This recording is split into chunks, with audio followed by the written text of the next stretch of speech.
¿Qué tal, hermanos? Muy buenas tardes. Gracias a todos los que ya se están conectando para nuestro estudio del día de hoy.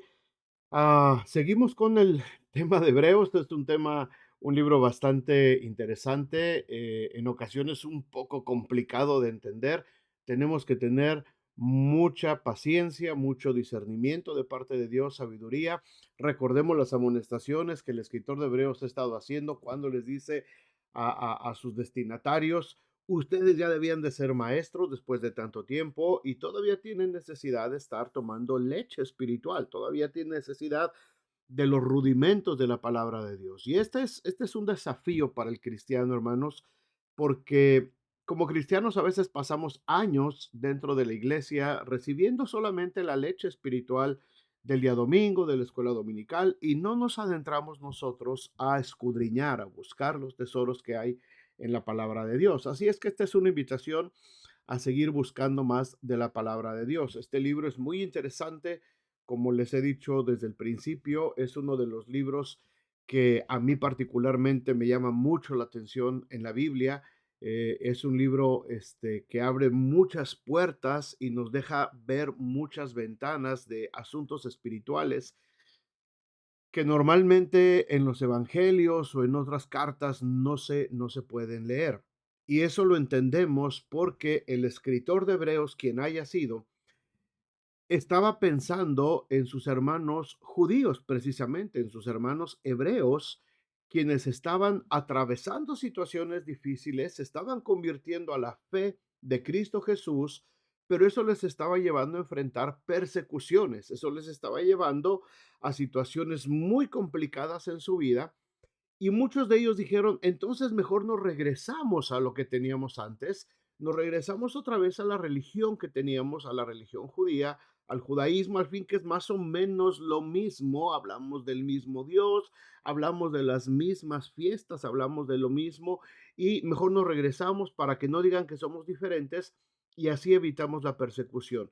Y el llamado de atención del libro de Hebreos es: ¿cómo podemos regresar a un sistema religioso hueco, vacío, que se había convertido solamente en tradiciones de hombres, una vez que hemos gustado la salvación de Dios y una vez que hemos sido llenos y bautizados del Espíritu Santo de Dios y que hemos podido experimentar las maravillas del Evangelio? ¿Cómo podemos regresar a esos sistemas antiguos? Así es que de eso es el punto de Hebreos. Y en esto que hemos estado hablando, el escritor menciona que Cristo es superior a los mismos ángeles, Cristo es superior a los mismos sacerdotes, Cristo es superior en todo lo que él hizo, es superior a Moisés, es superior a la ley.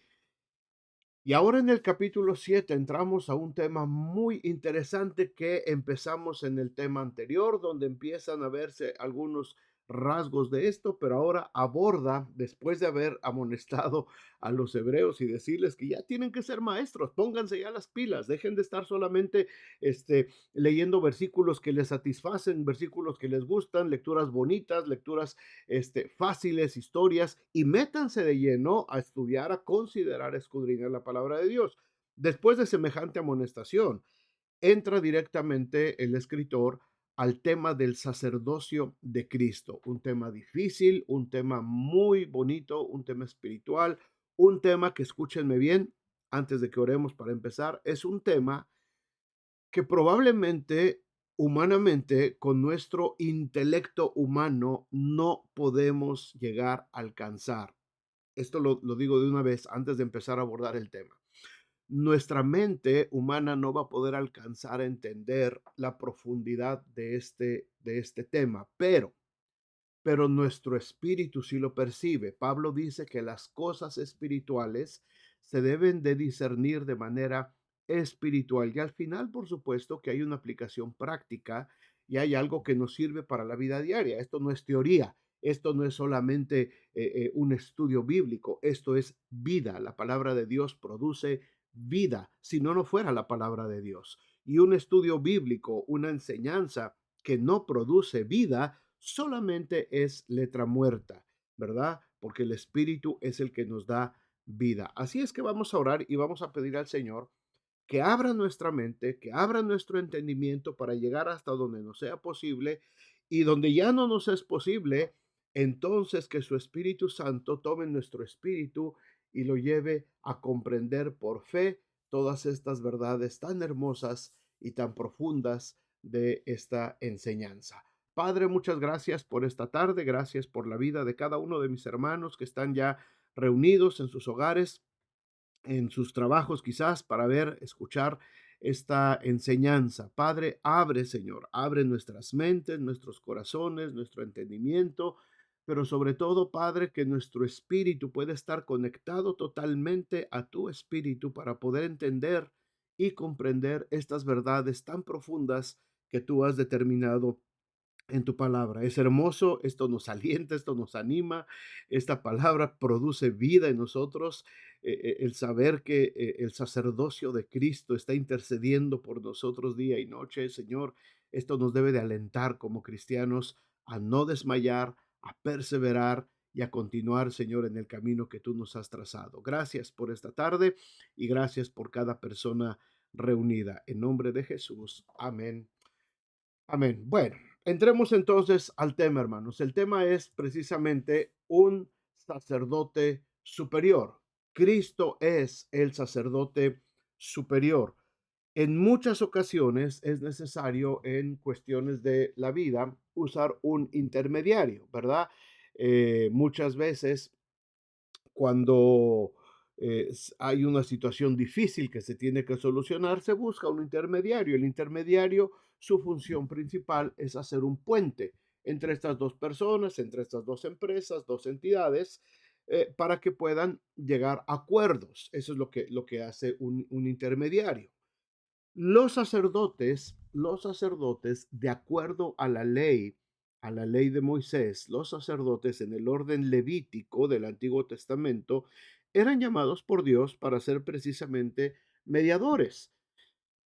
Tenían que tender un puente entre los hombres y Dios. Esa era la función de los sacerdotes del orden de Leví. Pero había un problema con ellos. Ellos seguían siendo humanos con las consecuentes fallas y también con cuerpos que iban a terminar sus funciones y que iban a morir tarde o temprano. Así es que Dios instituye una nueva orden sacerdotal, la orden de Melquisedec, con Cristo fungiendo como sumo sacerdote. Él es perfecto, Él es eterno y continuamente intercede delante de nosotros ante Dios. Ahora, ¿quién es este Melquisedec? ¿De qué se trata este hombre llamado Melquisedec? Vamos a empezar a hablar acerca de este hombre. Vamos a ver primero una pequeña biografía respecto de quién era Melquisedec. ¿Qué es lo que dice la Biblia respecto a Melquisedec? Hay solamente cuatro pasajes bíblicos.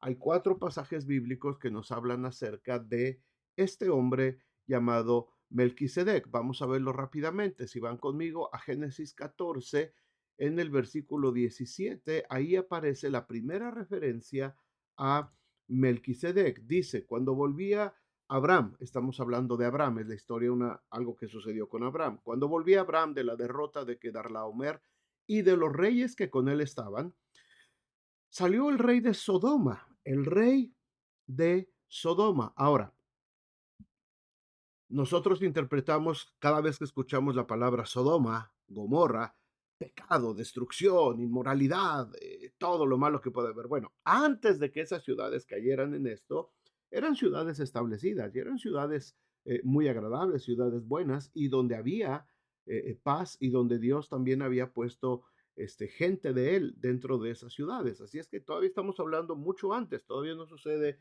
la destrucción. Cuando volvió de la derrota, salió el rey de Sodoma a recibirlo al valle de Sabe, que es el valle del rey. Entonces Melquisedec, rey de Salem y sacerdote del Dios Altísimo, sacó pan y vino. Sale el rey de Sodoma a recibir a Abraham, pero al mismo tiempo sale también Melquisedec, rey de Salem. Es lo que dice ahorita aquí Génesis. Ahorita nos vamos a Hebreos. ¿Quién es Salem? ¿De dónde sale? Ahorita vemos. Sacerdote del Dios Altísimo, sacó pan y vino y le bendijo, diciendo, bendito sea Abraham del Dios Altísimo. Tengan en cuenta este concepto. Abraham del Dios Altísimo, no de Jehová. No menciona aquí la palabra Jehová, menciona al Dios Altísimo. Jehová era una circunspección para referirse a Dios dentro del pueblo judío. Cuando habla del Dios Altísimo, está hablando de universalidad. Cuidado con este tema aquí, ahorita lo vamos a ver más adelantito. Creador de los cielos y de la tierra, y bendito sea el Dios Altísimo que entregó tus enemigos en tu mano, y le dio a Abraham los diezmos de todo. Es todo lo que se habla acerca de Melquisedec. Lo que sigue de la historia tiene que ver con el rey de Sodoma y con los prisioneros y el botín y todo eso. Esta es la primera referencia que tenemos a Melquisedec en el libro de Génesis. La segunda referencia que tenemos es en el Salmo 110. Vayan conmigo al Salmo 110, el versículo 4. Dice, juró Jehová, se los pongo aquí, juró Jehová y no se arrepentirá, tú eres sacerdote para siempre, según el orden de Melquisedec. Es curioso que en medio del libro de los Salmos, entendamos esto, hermanos, entendamos esto. Número uno, cuando mencionamos Génesis, todavía no existe Israel, todavía no existe el pueblo de Israel, todavía no existe Moisés, todavía no existe la ley, todavía no existen los sacerdotes, todavía no existe Leví, todavía no nace Aarón, estamos hablando casi 400 años atrás, ¿ok? Solamente es Abraham. Abraham apenas va a tener un hijo y apenas va a empezar toda la historia de Isaac, de Jacob, de las 12 tribus, pero faltan todavía muchos años para eso cuando tenemos la primera manifestación de Melquisedec en Génesis. Ahora en medio de los salmos, ya tenemos sacerdotes, ya tenemos la ley de Moisés, ya tenemos toda la institución levítica, ya tenemos el orden de los levitas, ya tenemos un sumo sacerdote, ya hay un tabernáculo, ya hay una ley, ya está todo el aparato religioso funcionando, ya estamos en el libro de los Salmos, estamos en el tiempo de los reyes de Israel, estamos ya en el tiempo donde ya está consolidada la monarquía y donde ya ha pasado el tiempo de la conquista y todo eso, ya estamos ahí. El salmista, el salmista David está escribiendo este salmo y él sabe que ya hay un sacerdocio levítico y él sabe que hay un sumo sacerdote. Él tiene a su disposición también una relación con el sumo sacerdote de su nación. Sin embargo, por revelación del Espíritu Santo, en este Salmo 110, él empieza a hablar proféticamente acerca del ministerio de Cristo en medio de ya ¿cómo se llama? En medio ya de un sistema religioso bien asentado, bien puesto, y hace muchos años, casi 200 años, que están gozando de la ley, que están gozando de los tabernáculos, de los sacrificios, de todo lo que tiene que ver con la función de Aarón y de los sacerdotes y de los levitas. Fíjense los primeros versículos, dice el versículo 1 de este salmo, Salmo de David. Jehová dijo a mi Señor, siéntate a mi diestra hasta que ponga tus enemigos por estrado de tus pies. Jehová enviará desde Sión la vara de tu poder, domina en medio de tus enemigos. Tu pueblo se te ofrecerá voluntariamente en el día de tu poder, en la hermosura de la santidad. Desde el seno de la aurora tienes tú el rocío de tu juventud. Es un salmo profético, está hablando de Cristo. Juró Jehová y no se arrepentirá, tú eres sacerdote para siempre según el orden de Melquisedec. Tengan en mente este versículo, Salmo 110, 4, porque este es al que está haciendo referencia también el libro de Hebreos. ¿Por qué en medio ya de la monarquía, en medio ya de la institución de la religión judía, donde el que rifaba era el orden de Aarón, el orden de Leví, el orden de los levíticos, de los sacerdotes? ¿Por qué en medio de eso David escribe esto? Tú eres sacerdote para siempre, según el orden de Melquisedec. Quebrantará el Señor está a tu diestra y quebrantará a los reyes en el día de su ira. Juzgará entre las naciones, las llenará de cadáveres, quebrantará las cabezas. Está hablando de lo que va a pasar ya al final, en el fin del mundo. Del arroyo beberá en el camino, por lo cual levantará la cabeza. Este es un salmo profético, hermanos, que está hablando acerca de lo que Jesús, el reinado del Mesías, iba a representar. Pero lo que nos llama aquí la atención y lo que vamos a tomar aquí de este salmo es este versículo. Tú eres sacerdote para siempre, para siempre, según el orden de Melquisedec. Ahora, otra referencia es la que leímos la semana pasada, ya en el libro de Hebreos. Es la siguiente referencia que nos habla acerca de Melquisedec, Hebreos capítulo 5, versículos 6 al 10. Lo leímos la semana pasada, vamos a darle una recordadita. Como también se dice en otro lugar, haciendo referencia a Hebreos, a este salmo que acabamos de leer, al Salmo 110, versículo 4. Tú eres sacerdote para siempre según el orden de Melquisedec. Y Cristo, en los días de su carne, Cristo, para poder ser sacerdote, hermanos, tenía que haber sido humano, porque ese era un requisito indispensable para los sacerdotes. Eran humanos. Tenían que estar en carne porque tenían que compadecerse de las debilidades de la gente. No puedes ser sacerdote si no entiendes lo que está pasando la gente. No puedes tú tratar de interceder por alguien si no entiendes su dolor, si no entiendes lo que está viviendo, si no te puedes comparar un poquito con lo que esa persona está pasando. Somos humanos y entre nosotros podemos apoyarnos, ministrarnos. La Biblia dice que oremos unos por otros. ¿Por qué? Porque sabemos de cuando alguien está sufriendo por algo, nosotros lo podemos sentir en nuestra carne porque nosotros también lo estamos viviendo. Por eso Cristo en los días de su carne, ofreciendo ruegos y súplicas con gran clamor y lágrimas al que lo podía librar de la muerte, fue oído a causa de su temor reverente, y aunque era hijo, por lo que padeció aprendió la obediencia, y habiendo sido perfeccionado, vino a ser autor de eterna salvación. No perdamos de vista esta palabra, eterna salvación para todos los que le obedecen, y fue declarado por Dios sumo sacerdote según el orden de Melquisedec, según el orden de Melquisedec. Vuelve nuevamente a tratar este tema. Y ahorita en el estudio que vamos a hacer del capítulo 7 de Hebreos, es donde sigue hablando acerca de de esta, de este orden de Melquisedec. Esta es la referencia histórica que tenemos a nuestra disposición acerca de Melquisedec. Ahora, esto nos habla, hermanos, de que Cristo es superior por este orden de Melquisedec. Capítulo 7 de Hebreos, los primeros tres versículos. Vamos al capítulo 7, versículo 1.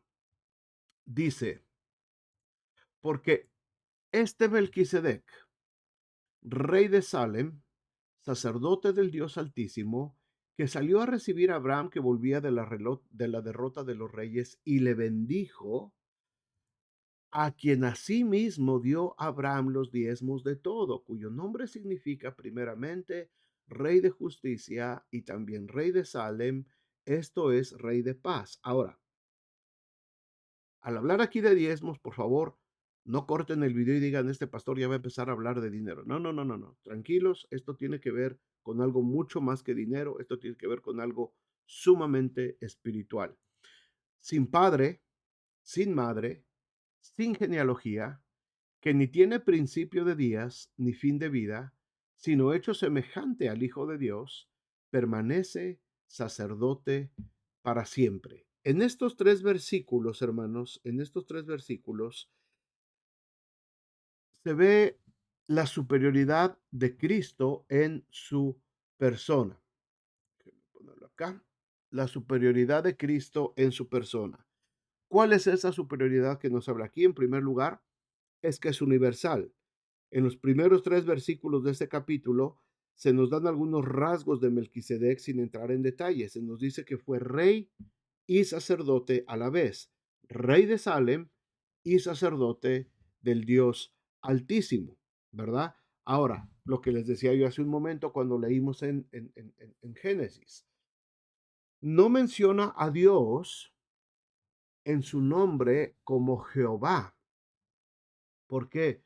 Porque ese nombre se iba a revelar hasta muchos años después a Moisés en el monte Sinaí. Faltaban todavía más de 300 años, 400 años para que pasara esto. Así es que cuando se refiere al Dios de Melquisedec, se refiere como el Dios Altísimo. Esto es un carácter universal. No es solamente Jehová, Yahweh, Yahvé, el Dios de los judíos, el Dios que le habló a Moisés y que le dijo, yo soy el que soy, ve y libera a mi pueblo, y que a partir de ahí Moisés dice, ¿y quién me envía? ¿Quién voy a decir? Diles que Jehová es mi nombre y punto. A partir de ahí, el nombre de Jehová está íntimamente ligado con la historia del pueblo judío. Nos referimos a Jehová de los ejércitos, pues porque así está en todos los escritos del Antiguo Testamento, ¿verdad? Los salmos y todos ellos se refieren a Jehová de los ejércitos. Pero está esa palabra, esa acepción del nombre de Dios está circunspecta a el pueblo judío, solamente al pueblo judío. Cuando se habla de Melquisedec, está hablando del Dios Altísimo, está hablando de su carácter universal, no solamente para el pueblo judío, sino para todas las familias de la tierra a quien Dios le había dado la promesa a Abraham. Si están ahí conmigo, por favor, pongan ahí un amén o pongan algo, por favor.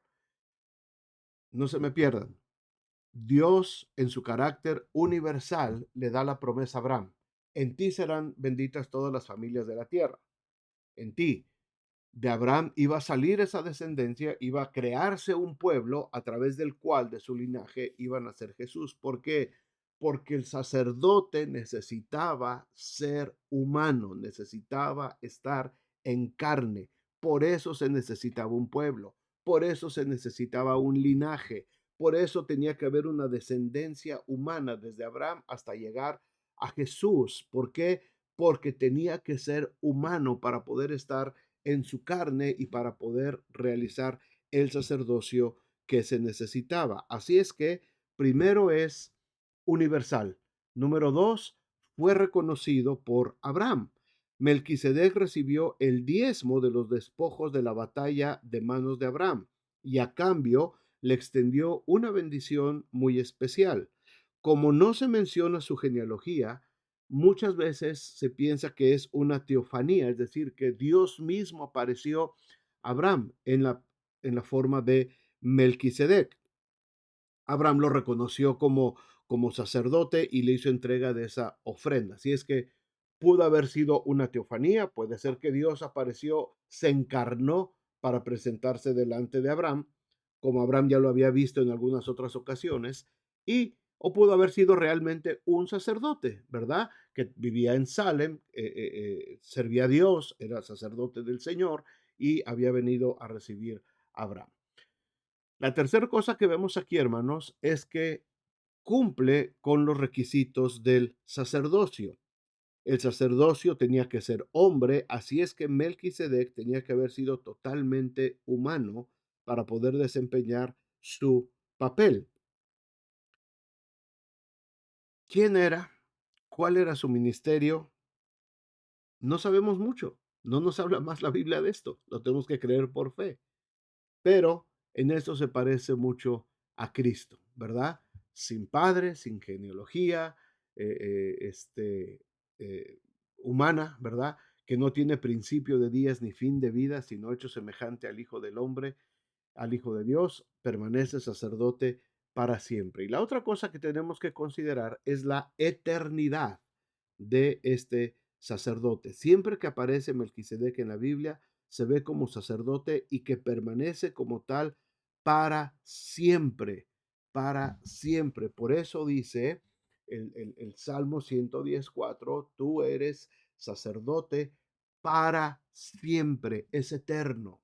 ¿Por qué es importante recalcar este punto, hermanos? Porque el sacerdote de Levítico, el sacerdote descendiente de Aarón, eran humanos que tenían fin de días, tenían un término a sus vidas. Y cuando este hombre moría, entonces venía el nuevo sumo sacerdote. Y esto, hermanos, es importante que lo entendamos, porque como sucede también en la política, a final de cuentas, el sacerdocio se empezó a volver un asunto político dentro del pueblo de Israel. Y como sucede actualmente ahora en la política, y no hablo de política en el sentido peyorativo o despreciando. No, no, no, no, no. Esto sucede en todos lados. Un rey, un primer ministro, un presidente, un pastor de una iglesia, como humano, tiene un término de tiempo, de vida, o el tiempo, un periodo al que se le da. Siempre que hay un cambio, siempre que viene un cambio de presidente, de primer ministro, de rey, de pastor, siempre está la expectativa de qué va a pasar ahora. ¿Por qué? Porque el nuevo personaje que venga a cubrir esa función, pues va a hacer cambios y va a traer algunas cosas nuevas, va a desechar algunas, va a inventar otras y va a haber cambios. Y el pueblo, sea quien sea, se tiene que amoldar a esos cambios. Exactamente pasaba esto en los tiempos del pueblo de Israel. Cuando el sacerdote moría, a pesar de que tenía la misma ley y los mismos ritos y todo esto, siempre estaba la expectativa de que si este nuevo sumo sacerdote iba a ser igual de bueno que el otro, o iba a ser más mano dura, o iba a cambiar algunas cosas, o iba a retomar algunas cosas que ya se habían olvidado con el paso de los años, en fin, siempre estaba la expectativa de que iba a haber cambios. Y ahora nos tenemos que volver a ajustar al nuevo sacerdote porque este nuevo sacerdote es diferente, este nuevo presidente es diferente, este nuevo primer ministro es diferente, este nuevo pastor de la iglesia es diferente y ahora tenemos que empezar a ajustarnos a los cambios. Ahora, la bendición que tenemos en Cristo Jesús es que Él permanece y permanece sacerdote para siempre, inmutable, no hay cambios.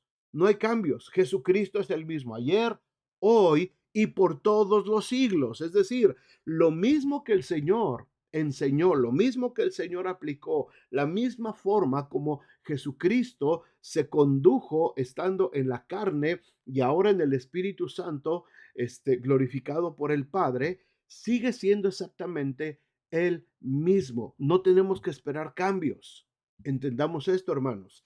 Cristo es eterno, no hay cambio en él, no hay sombra de variedad, no hay nada, no hay nada, hermanos.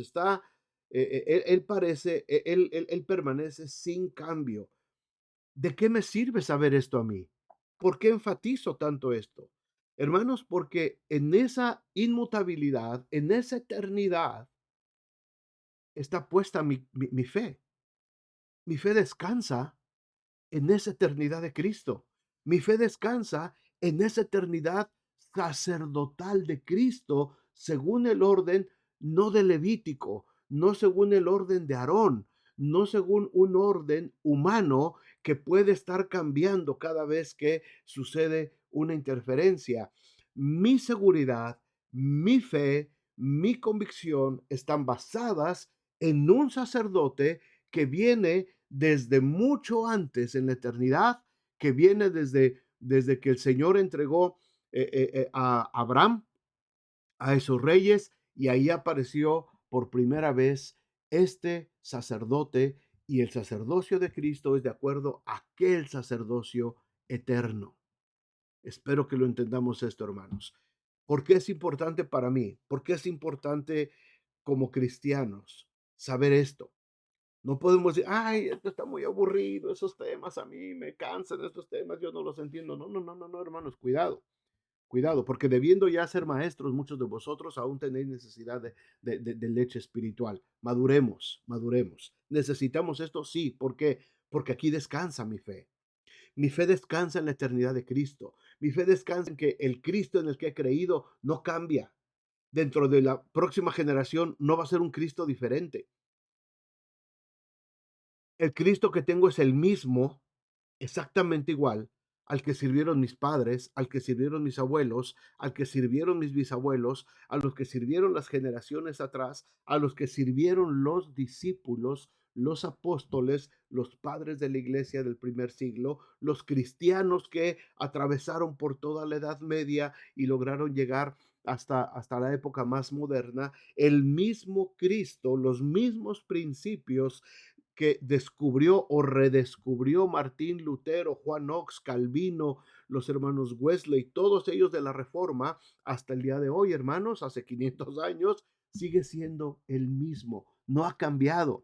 No ha cambiado, su palabra es la misma, su personalidad es la misma, su amor es la misma, su ministerio es el mismo. Esto me da certeza, me da seguridad de que aunque yo muera en este mundo físicamente, como sucederá dentro de algunos años, y ustedes también, tenemos la seguridad de que las próximas generaciones, hasta que Cristo venga por nosotros, pueden descansar su fe en la misma certidumbre de confianza de que Jesucristo es el mismo sacerdote para siempre.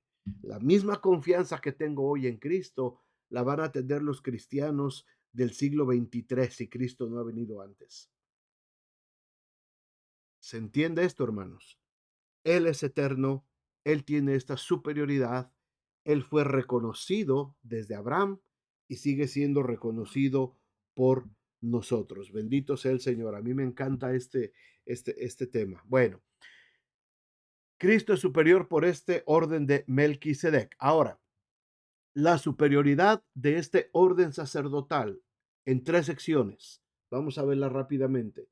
En tres secciones vemos la superioridad de este orden sacerdotal. Primera sección, demostrada a través de los diezmos. El asunto del diezmo en este pasaje, hermanos, juega un papel muy importante porque en él se fundamenta la preeminencia del sacerdocio de Melquisedec. Número uno, Melquisedec recibió los diezmos de Abraham, como lo leímos en Génesis, y aquí el versículo 4 nos los dice. Considerad, déjeme ponerlo acá, ahí está. Considerad, versículo 4, pues, cuán grande era Melquisedec, a quien aún Abraham, el patriarca, dio diezmos del botín. El que aparezca la palabra patriarca en este versículo, hermanos, en, para describir a Abraham, significa que este es mayor que los sacerdotes levíticos, es mayor todavía que los sacerdotes levíticos.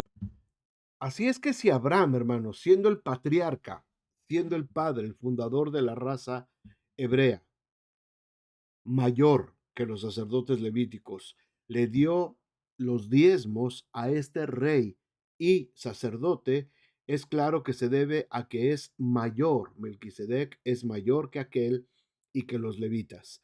A pesar de que Abraham era patriarca sin preguntar nada, dio sus diezmos, reconociendo así la hegemonía de Melquisedec, la autoridad de Melquisedec. Hermanos, cuando Abraham, Abraham da estos diezmos, cuando Abraham reconoce el sacerdocio de Melquisedec y ofrece esta ofrenda, es un reconocimiento, no era el asunto del dinero, no era el asunto, como les dije hace ratito, no es asunto de los diezmos, no es un asunto solamente de dinero, es un asunto de reconocer la hegemonía de nuestro sacerdote, de nuestro gran sacerdote, Jesucristo. No diezmamos porque la iglesia lo necesita, no diezmamos porque el pastor lo quiere, no diezmamos porque hace falta reparar algo en la iglesia, no diezmamos para que podamos pagar la luz, hermanos. Eso es lo que se hace con los diezmos aparte, se pagan sueldos, servicios y todo eso, como lo establece también la palabra de Dios. Pero el hecho de dar los diezmos, el hecho de pagar estos diezmos, está hablando de una relación y de un reconocimiento de la superioridad de Jesucristo sobre nosotros. De eso se trata. cuando el pueblo de Israel traía los diezmos, estaba reconociendo que el Dios al que le estaban entregando esos diezmos era mucho más grande que ellos, era superior a ellos y que reconocía, por supuesto, que fueran entregados esos diezmos. ¿De dónde lo aprendieron? De Abraham. No leímos en el pasaje de Génesis que Melquisedec le dijera a Abraham, Abraham, ¿cómo te fue en la guerra? No, muy bien. ¿Cuánto tuviste de ganancia, Abraham, en la guerra? No, pues fíjate que saqué como 50 talentos de oro y como 80 de plata y traje 3,000 camellos. Ok, vamos a hacer cuentas entonces para que de ahí acuérdate que me tienes que dar el diezmo. Y que Abraham se haya puesto, ay Señor, es que es mucho lo que te tengo que dar, es que el 10% es de más. No, no vemos ese tipo de regateos. No vemos ese tipo de condición miserable humana. Lo que vemos aquí es un acto de contrición, lo que vemos es un acto de adoración, lo que vemos es un acto de reconocimiento de que aquel que está delante de mí es superior, es mucho más grande. No lo puedo entender, no lo puedo comprender humanamente, pero es superior, es un sacerdote, es el mediador, es el que me está llevando delante de la presencia misma de Dios. Y Abraham instintivamente lo que hizo fue darle los diezmos de todo lo que tenía. Melquisedec recibe los diezmos. Ahora, los levitas en el Antiguo Testamento también tomaban los diezmos. Versículos 5 y 6 dice, ciertamente, los que de entre los hijos de Leví reciben el sacerdocio, los sacerdotes de Levítico, tienen mandamiento de tomar del pueblo los diezmos según la ley, es decir, de sus hermanos, aunque estos también hayan salido de los lomos de Abraham. Pero aquel cuya genealogía no es contada de entre ellos, tomó de Abraham los diezmos y bendijo al que tenía las promesas. Las promesas. Ciertamente, los que reciben los diezmos de entre los hijos de Leví tienen mandamiento de tomar los diezmos. ¿Por qué? Porque se estipuló en la ley. Mucha gente lo hizo, pues porque es la ley, pues que Dios dijo que teníamos que dar los diezmos y bueno, pues ni modo hay que dar los diezmos. Pero ese no era el propósito de la ley, ese no era el propósito de los diezmos. Cuando Dios instituye esto en la ley, era con el propósito de que el pueblo pudiera reconocer que sobre ellos había alguien más grande, que sobre ellos había alguien eterno, que sobre ellos había alguien poderoso y que al momento de entregar estos diezmos, estas primicias, estas ofrendas, pudieran reconocer esa grandeza de ese ser superior a ellos. Los levitas lo tomaban, de ahí tomaban para su sustento, de ahí mantenían el tabernáculo arreglado, de ahí pagaban todo lo que se tenía que hacer, a los que tenían que reparar, a los artesanos, a los orfebres, a los canteros, a todo mundo tenían que dar de esos mismos diezmos. Pero esa ya es la segunda parte. ¿Qué es lo que se hace con los diezmos en la iglesia? ¿Qué es lo que se hace con los diezmos o lo que se hacía con los diezmos en el Antiguo Testamento? Ahora con las ofrendas. La gente dice, es que ahora ya no tenemos que dar, está bien, no de los diezmos. El Nuevo Testamento dice que daban todo y daban sus ofrendas. Y el Señor mandó que se siguiera dando esos diezmos y ofrendas como parte de adoración. Y ojalá entendamos esto, hermanos, entendamos esto. Los diezmos no tienen que ver solamente con dar dinero. No es que, ay, voy a ver si me alcanza, voy a ver cuánto doy. No se trata de esa miseria humana. No se trata de de ir a Dios con esa actitud miserable. Se trata de agradecimiento, se trata de reconocimiento a Dios. Y Dios se encarga de bendecir. Y Dios se encarga de castigar también a aquellos que hacen mal uso de las ofrendas y de los diezmos. Dios se encarga de traer maldición sobre aquellos que hacen mal uso y que se aprovechan de los diezmos, de las ofrendas, para enriquecerse como los hijos de Elí, como muchos sacerdotes que tenemos en el Antiguo Testamento, como muchos que les pasó en el Nuevo Testamento, cuando alguien hace mal uso, cuando alguien es avaricioso, cuando alguien se roba los diezmos del Señor, el Señor también es justo para castigar y es justo para reprender. Y en aquel día nos vamos a llevar muchas sorpresas de ver quiénes fueron los que defraudaron al Señor con sus diezmos. Yo entrego mis diezmos a la iglesia. La iglesia tiene la responsabilidad espiritual de administrar. Si administran mal, si se lo roban, si el pastor se enriquece, Dios demandará. Dios demandará, porque esos diezmos no son de él. Esos diezmos no le pertenecen. Esos diezmos no los está dando, trayendo la iglesia, el pueblo, para que él se enriquezca. Esos diezmos están siendo traídos para que haya alimento en mi casa, dice Jehová de los ejércitos. Bueno, sigamos adelante. Los levitas toman los diezmos. ¿Qué otra característica? Los levitas son hombres mortales, dice el versículo 8. Y aquí ciertamente reciben los diezmos hombres mortales, pero allí uno de quien se da testimonio de que vive. Se da testimonio de que vive. Leví pagó los diezmos, dice, y por decirlo así, en Abraham pagó el diezmo también Leví, que recibe los diezmos, porque aún estaba en los lomos de su padre cuando Melquisedec salió a su encuentro. Es decir, Leví todavía ni nacía, los sacerdotes todavía ni nacían, pero cuando Abraham dio sus diezmos, Leví ya estaba también pagando sus diezmos. Vamos a ver si entendemos este principio, hermanos. Vamos a ver si entendemos este principio. Queremos nosotros ser bendecidos por Dios y queremos que nuestras generaciones sean bendecidas por Dios. Cuando tú obedeces al Señor, cuando yo obedezco al Señor en toda su palabra, incluidos los diezmos, cuando yo obedezco al Señor, yo estoy pagando mis diezmos por mis siguientes generaciones también. Y ellos pagaron sus diezmos, los que fueron saliendo después. Jacob pagó sus diezmos, Isaac pagó sus diezmos, todo el pueblo de Israel pagó sus diezmos y traían sus diezmos. Así es que esta es una cadena de bendición, hermanos, que se va haciendo. Si yo pago mis diezmos, y cuando hablo de diezmos no hablo solamente de dinero, estoy hablando de entrega al Señor.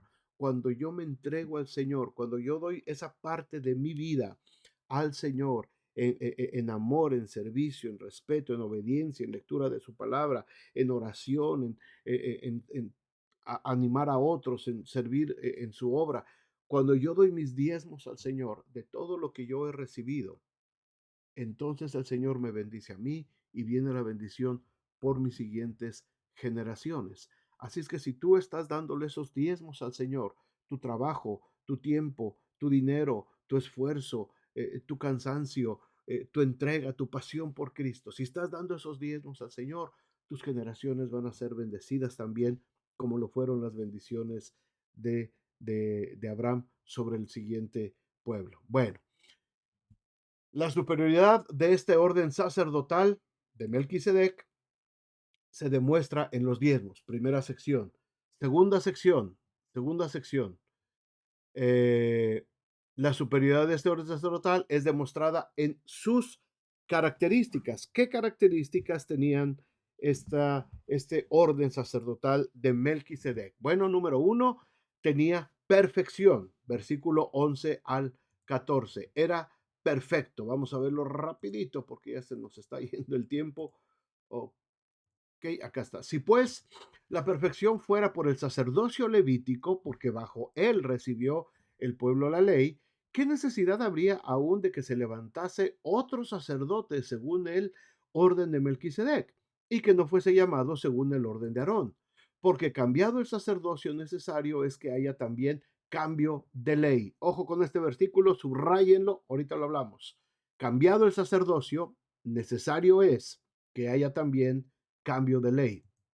Y aquel de quien se dice esto es de otra tribu, de la cual nadie sirvió el altar, porque manifiesto es que nuestro Señor vino de la tribu de Judá, de la cual nada habló Moisés tocante al sacerdocio. Así es que había aquí una perfección hermosa, hermanos, del sacerdocio de Cristo.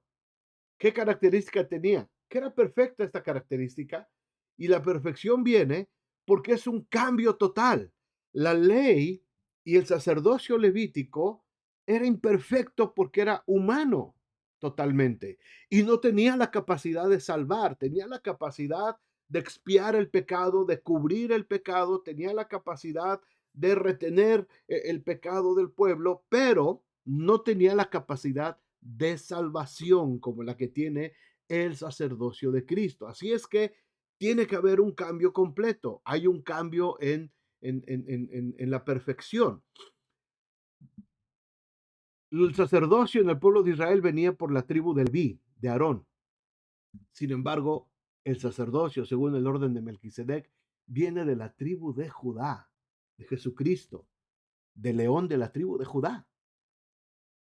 Y Judá no estaba incluido en el sacerdocio. Por eso dice el versículo 12, cambiado el sacerdocio, es necesario que también haya cambio de ley. Y esto, mis amados hermanos, para el pueblo que está recibiendo esta carta, era un golpe muy fuerte, porque ellos como judíos estaban tratando de adaptar la religión judía a la nueva fe, al cristianismo. Y el escritor les está diciendo, no, no se puede. No puedes seguir viviendo en el judaísmo y querer ser cristiano. ¿Por qué? Porque esto ya es algo totalmente diferente. Esto es algo nuevo. Esto es algo superior. La ley, el judaísmo solamente fue un soporte hasta que llegara el nuevo sacerdote, el sacerdote que ahora es eterno. Al haber llegado el sacerdote, hay un cambio de sacerdocio. Ya no se trata de la tribu de Leví, ahora se trata de la tribu de Judá, del león de la tribu de Judá, y se trata de un sacerdocio eterno, no de un sacerdocio temporal como el levítico. No se trata de las fiestas temporales como en el Éxodo. No se trata del tabernáculo terrenal. Se trata ahora de algo eterno, porque si hay cambio de sacerdocio, es necesario que haya también cambio de ley. Esto es lo que les estaba costando trabajo entender a los destinatarios de esta carta a los hebreos. Y mis amados hermanos, esto es lo que le está costando trabajo entender a muchos cristianos el día de hoy, que están con la tendencia, con la curiosidad de querer regresar o traer el judaísmo al cristianismo. No se puede, no se puede. Olvídense que de la Torah y que Hashem y que Adonai y que las fiestas y que Yom Kippur y que ahora va a ser el Hanush Rasna y que ahora va a ser esto y que ahora son los tabernáculos y que ahora vamos a ponernos el manto de Elías encima y que ahora vamos a hacer nuestro pan sin levadura y que vamos a hacer nuestros tabernáculos. Hermanos, por favor, no podemos regresar a un rudimento humano, un rudimento que fue cambiado por el sacerdocio de Cristo. No podemos regresar a eso. Esto es lo que a muchos cristianos no les entra en la cabeza y se están dejando llevar por este tipo de corrientes judaizantes. No se trata de regresar al judaísmo, se trata de entender que cuando hubo cambio de sacerdocio, hubo cambio de ley. Ahora tenemos un sacerdocio mayor, ahora tenemos un sacerdocio que es eterno, que es para siempre, que es según el orden de Melquisedec. Nada tiene que ver con el sacerdocio levítico, nada tiene que ver con el orden de Aarón, nada tiene que ver con el judaísmo, tiene que ver con Melquisedec. ¿Quién es este Melquisedec? Rey de Salem, rey de paz, el Hijo de Dios que vive por siempre y su sacerdocio es eterno. La ley sirvió, el sacerdocio levítico sirvió hasta que Cristo vino e impuso un nuevo orden sacerdotal, porque escrito está, tú eres sacerdote para siempre, según el orden de Melquisedec. No podemos confundirnos con esto. No podemos confundirnos. La perfección de este sacerdocio nos habla también de su eternidad. Y esto es aún, y esto es aún más manifiesto, dice el versículo 15. Esto es aún más manifiesto si a semejanza de Melquisedec se levanta un sacerdote distinto, no constituido conforme a la ley del mandamiento acerca de la descendencia, de que cuando se muere el sacerdote su hijo es el que hereda y así sucesivamente, sino según el poder de una vida indestructible, pues se da testimonio de él: tú eres sacerdote para siempre, según el orden de Melquisedec. Queda pues abrogado el mandamiento anterior a causa de su debilidad e ineficacia, pues nada perfeccionó la ley, y de la introducción de una mejor esperanza por la cual nos acercamos a Dios. Eternidad, hermanos, eternidad, la eternidad de Dios. Y esto es lo importante, hermanos. Nuestro sacerdocio, nuestro sacerdote es eterno, es eterno. Hizo también un juramento. Hay también un juramento. Versículo, versículo 20. Déjenme se los pongo aquí. Y esto no fue hecho sin juramento, porque los otros ciertamente sin juramento fueron hechos sacerdotes, pero este con el juramento del que le dijo: juró el Señor y no se arrepentirá. Y nuevamente, por quinta vez vuelve a enfatizar: tú eres sacerdote para siempre, según el orden de Melquisedec. Por tanto, Jesús es hecho fiador de un mejor pacto. No tenemos nada que hacer en el judaísmo. No tenemos nada que andar buscando o queriendo imitar las cosas del pasado. ¿Por qué entonces predicamos y por qué entonces hablamos de los ejemplos del Antiguo Testamento? Por eso, porque son ejemplos, porque estas cosas se escribieron para que nosotros podamos entender las cosas del Nuevo Testamento bajo la gracia. Y todo lo que se escribió en el Antiguo Testamento nos sirve como una referencia de lo que iba a suceder a través de Cristo, a través del nuevo sacerdocio de Jesucristo eterno según el orden de Melquisedec. Por eso hablamos del Antiguo Testamento, pero no participamos de las cosas del Antiguo Testamento.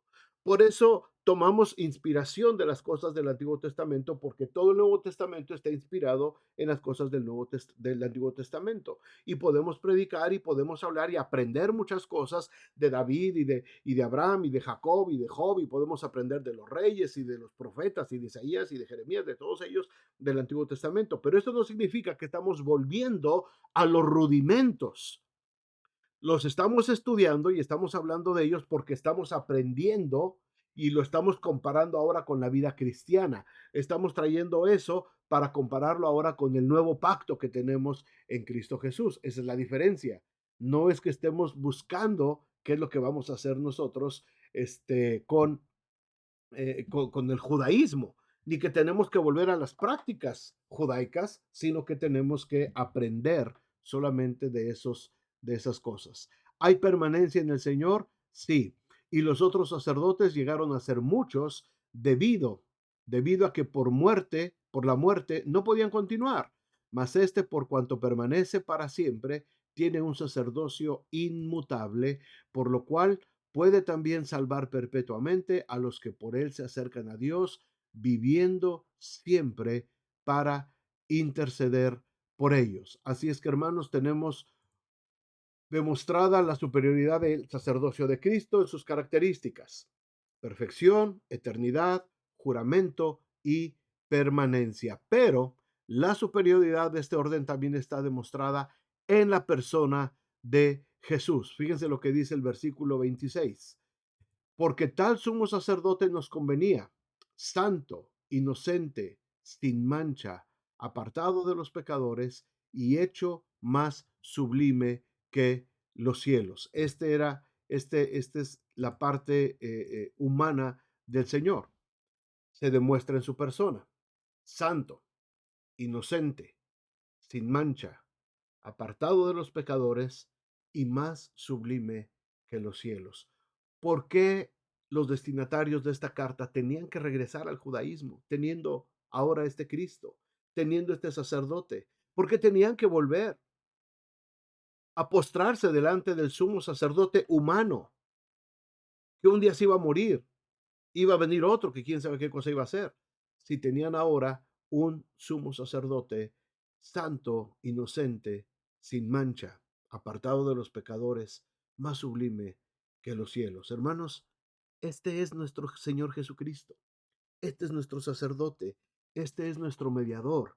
Este es el que está viendo por nosotros. Él es el que está eh, eh, eh, haciendo, intercediendo por nosotros todos los días, de día y de noche. Para terminar, el escritor menciona dos características más en los versículos 27 y 28. Y con esto terminamos. Dice versículo 27, que no tienen necesidad cada día, como aquellos otros sumos sacerdotes, de ofrecer primero sacrificios por sus propios pecados y luego por los del pueblo, porque esto lo hizo una vez y para siempre, porque la ley constituye sumos sacerdotes a débiles hombres, pero la palabra del juramento posterior a la ley, al Hijo, hecho perfecto para siempre. Mientras los sacerdotes levíticos ofrecían sacrificios diariamente, Cristo lo hizo una sola vez y para siempre. Fue el sacerdote perfecto. También la ofrenda perfecta, ofreciéndose a sí mismo. Él fue tanto la ofrenda como el que la ofrendó. Este último versículo viene a ser un resumen de este pasaje, hermanos. Las imperfecciones del sacerdocio levítico se ven superadas por la excelencia del Salvador, hecho perfecto para siempre, para siempre. Como les decía al principio, este tema, este tema del sacerdocio de Cristo, de Melquisedec, del judaísmo, todo esto, a veces resulta un poco confuso, pero nos debe animar el reconocer, hermanos, que tenemos a un sacerdote intercediendo por nosotros ante Dios y que Cristo es superior a todos los sacerdotes del Antiguo Testamento porque nos ofrece salvación eterna, comunión constante. ¿Qué más podemos necesitar? Cuando nos sintamos solos, cuando te sientas solo, hermano, cuando te sientas sola, hermana, cuando sientas que nadie te apoya, recuerda que este sacerdote está intercediendo por ti constantemente, de día y de noche. Reconócelo, conócelo, entiéndelo, acéptalo y empieza a vivir en ese sacerdocio. El sacerdocio de Jesús, hermanos, lo que acabamos de ver en este capítulo, no es una simple doctrina abstracta, no es letra, es vida. Es algo muy objetivo para los creyentes que aplican esta verdad a sus vidas. Por nuestras debilidades, por nuestras caídas tan frecuentes, debería animarnos el saber que Cristo, el único sacerdote perfecto, intercede continuamente por nosotros. El saber que nuestro destino, el saber que mi destino eterno está en las manos de este sacerdote, me da confianza, me da seguridad. La vida es difícil, sí. La vida ofrece riesgos, sí. La vida constantemente estamos batallando y la vida constantemente nos está poniendo trabas y nos está poniendo situaciones difíciles, sí. Caemos, sí, sí. No somos perfectos. Somos vencidos muchas veces por la tentación y tenemos que venir nuevamente a arrepentirnos. Pero ahí está este sacerdote eterno, perfecto, constituido no según el orden humano, constituido según el orden de Melquisedec. Tú eres sacerdote para siempre, según el orden de Melquisedec. Y esto nos debe de dar, hermanos, mucha paz, mucha confianza y saber que mi fe descansa sobre una base sólida, eterna, que no cambia y que seguirá siendo el mismo por toda la eternidad. Padre, muchas gracias. Gracias por tu palabra. Gracias por este hermoso capítulo 7 de Hebreos. Gracias porque eres superior, porque como sumo sacerdote eres superior a todo lo humano. Eres superior a todo lo que la religión puede ofrecer o proveer. Eres superior porque fuiste autor de perfecta salvación. Y en esa perfección, Señor, está la eternidad. Y en esa eternidad están puestas nuestras vidas. Señor, que esto no sea una letra muerta, que esta enseñanza traiga a cada uno de nosotros esperanza, confianza, certidumbre de fe. Y como veremos la próxima semana, si tú lo permites, saber que estamos descansando bajo un mejor pacto que tú has hecho para nosotros. Señor, estamos en tus manos y muchas gracias por este tiempo hermoso. Bendice cada familia y bendice a cada persona que ha estado presente en este estudio. Gracias en nombre de Jesús. Amén y amén. Gracias, mis hermanos, que el Señor me los bendiga mucho a todos, donde quiera que estén, aquí en la ciudad, en otras ciudades, en otros países. Dios les bendiga, el Señor esté con ustedes. Si el Señor permite, nos vemos el domingo. Tenemos una serie muy interesante este mes acerca del Salmo 37 y si el Señor permite, estaremos también el próximo miércoles con el siguiente tema, número 8, hablar de un nuevo pacto, un mejor pacto para nosotros. Que Dios les bendiga.